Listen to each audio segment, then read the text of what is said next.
अगर आप एक इलेक्ट्रीशियन हैं तो इस गर्मी आप भी डीप फ्रिज की रिपेयरिंग करके एक्स्ट्रा पैसे कमा सकते हैं। इस वीडियो में हम डीप फ्रिज में यूज होने वाले इलेक्ट्रिक कंपोनेंट और उसकी वायरिंग देखेंगे। तो डीप फ्रिज में नॉर्मली एक कंप्रेसर जिसमें 3 टर्मिनल कॉमन, रनिंग और स्टार्टिंग के हैं, एक फैन मोटर, एक कैपेसिटर टाइप रिले, एक बल्ब, एक थर्मोस्टेट, एक सप्लाई इंडिकेटर, एक कंप्रेसर ऑन इंडिकेटर लगा होता है। इन सभी कंपोनेंट को इस 3 पिन प्लग द्वारा सप्लाई दिया जाएगा। अब वायरिंग के लिए प्लग के न्यूट्रल वायर को दोनों इंडिकेटर के एक एक टर्मिनल में जोड़ेंगे और इसी न्यूट्रल को आगे लैंप के एक टर्मिनल में जोड़ देंगे। इसके बाद फैन मोटर में भी इस न्यूट्रल वायर को जोड़ देंगे। अब फेज वायरिंग के लिए प्लग के फेज वायर को थर्मोस्टेट के एक टर्मिनल के साथ कनेक्ट करके थर्मोस्टेट के इसी टर्मिनल को आगे डोर स्विच के किसी एक टर्मिनल में जोड़ देंगे। फिर इसको आगे रेड इंडिकेटर के साथ जोड़ेंगे। अब डोर स्विच के दूसरे टर्मिनल को बल्ब होल्डर के साथ कनेक्ट करेंगे। इसके बाद थर्मोस्टेट के दूसरे टर्मिनल को कैपेसिटर रिले के इस फेज टर्मिनल के साथ जोड़ देंगे। उसके बाद रिले के इसी फेज टर्मिनल को ग्रीन इंडिकेटर से कनेक्ट करके आगे फैन मोटर के साथ जोड़ देंगे। इसके बाद रिले के साइड के दोनों टर्मिनल को कैपेसिटर के साथ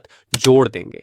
अब कंप्रेसर कनेक्शन के लिए रिले के इस न्यूट्रल वाले टर्मिनल को कंप्रेसर के रनिंग टर्मिनल में जोड़ेंगे और रिले के इस फेज वाले टर्मिनल को कंप्रेसर के कॉमन टर्मिनल से जोड़ देंगे। उसके बाद रिले में जुड़े कैपेसिटर वाले किसी भी एक टर्मिनल को कंप्रेसर के स्टार्टिंग वाले टर्मिनल मेन जोड़ देंगे। लास्ट में प्लग के अर्थिंग वायर को फ्रिज के बॉडी के साथ अटैच करेंगे। ये था डीप फ्रिज की वायरिंग।